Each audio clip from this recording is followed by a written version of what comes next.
नमस्कार मंडळी, मी जयदेव कुंभारे आमच्या यूट्यूब चॅनलवर तुम्हा सगळ्यांचं स्वागत करीत आहे. मित्रांनो, मी आज तुमच्यासमोर महत्त्वाची बातमी आणत आहे. ती आहे संजय गांधी निराधार योजनेसंबंधी. तुम्हा सगळ्यांनाच माहीत आहे की काही दिवसा अगोदरच पोर्टलवर मेसेज येऊन गेला आणि त्या मेसेजमध्ये असं लिहिलं होतं की 13 तारखेपर्यंत पोर्टल बंद राहील आणि पेन्शनची DBTची कारवाई सुरू राहील. पण अजूनपर्यंत कित्येक लोकांना पेन्शन मिळालेली नाही आहे. मिळाली काही लोकांना, पण सगळ्यांना मिळायची आहे मित्रांनो. म्हणून काही लोकं मला मेसेज करत आहेत की आम्हाला पेन्शन नाही मिळाली आहे.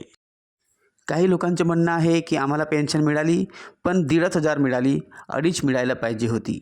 तर ते विचारत आहेत की त्यामागचे कारण काय आहे? मित्रांनो, अजूनही पेन्शन वाटप सुरूच आहे काही काही एरियामध्ये. पण तुमच्यापर्यंत पेन्शन पोहोचली नाही. आपणा सगळ्यांना माहीत आहे की आजच्या पण सुट्टीच्या दिवसाला हे सुट्टीचे दिवस मधामध्ये येत आहेत वारंवार. त्यामुळे पेन्शनची कारवाई अजूनही थांबलेली आहे. म्हणजेच पहा, मार्च महिना जाण्यास काही दिवस उरलेले आहेत, म्हणजे जवळपास 10 दिवस उरलेले आहेत. पण अजूनही पेन्शन तुमच्या खात्यात आलेली नाही. तर ह्यात चिंता करण्याची काही गोष्ट नाही मित्रांनो. कारण कित्येक वेळा तांत्रिक कारणांमुळे ही पेन्शन अडकते. काही वेळा DBT प्रोसेस लवकर होत नाही. काही वेळा सुट्टीचा दिवस असल्यामुळे, काही वेळा कोणाच्या पेन्शनच्या खात्यामध्ये प्रॉब्लेम असल्यामुळे, EKYC नसल्यामुळे पण हा प्रॉब्लेम येऊ शकतो. पण जर तुमचं खातं बरोबर आहे, तुमची EKYC बरोबर आहे, तुम्ही आधार अपडेट बरोबर केलेलं आहे, तुम्ही UDID कार्ड अपडेट बरोबर केलेलं आहे, तर तुम्हाला घाबरण्याचं काही कारण नाही आहे मित्रांनो.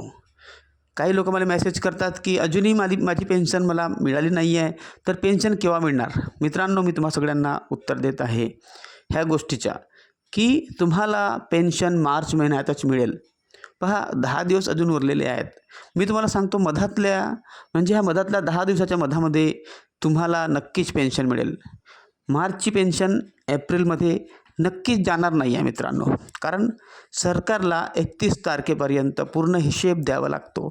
वर्षभराचा हिशेब. म्हणजे याचा अर्थ असा असतो की कित्येक लोकांचे 1-2 महिन्याचे पेमेंट राहिले आहेत, पेन्शन राहिलेली आहे. त्यामुळे त्या लोकांना पण त्यांना पेन्शन द्यावी लागते. तर अशा वेळेस पेन्शन अडकण्याचं काही कारण नाही आहे.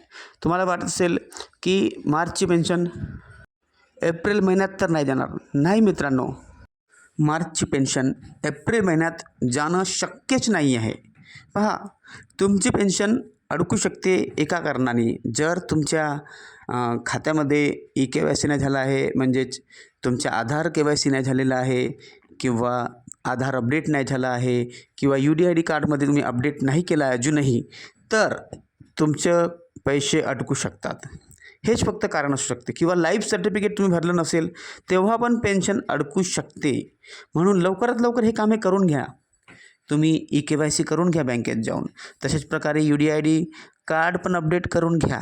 तशाच प्रकारे जे दिव्यांग पोर्टल आहे त्यामध्ये पण एक EKYC आलेली आहे, तुम्हाला माहीत असेल. जर तुम्ही माहीत केली नसेल तर आताच्या आत्ता तुम्ही दिव्यांग पोर्टल उघडून पहा. त्यामध्ये तुम्हाला दिसेल की EKYC करायची आहे. UDIDमध्ये पण EKYC आलेली आहे. त्यामुळे लवकरात लवकर सगळ्या EKYC करून घ्या. त्यामुळे पेन्शन अडकण्याची शक्यताच नसते मित्रांनो. जर तुमच्या खात्यामध्ये काही प्रॉब्लेम नसेल, तुमच्या आधार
अपडेट बरोबर झालेलं असेल तर पैसे अडकण्याचं काहीही कारण नाही आहे आणि तुमचे हे सगळं काही बरोबर असेल आणि जरी पैसे अडकले असतील ते तुम्हाला मिळतीलच.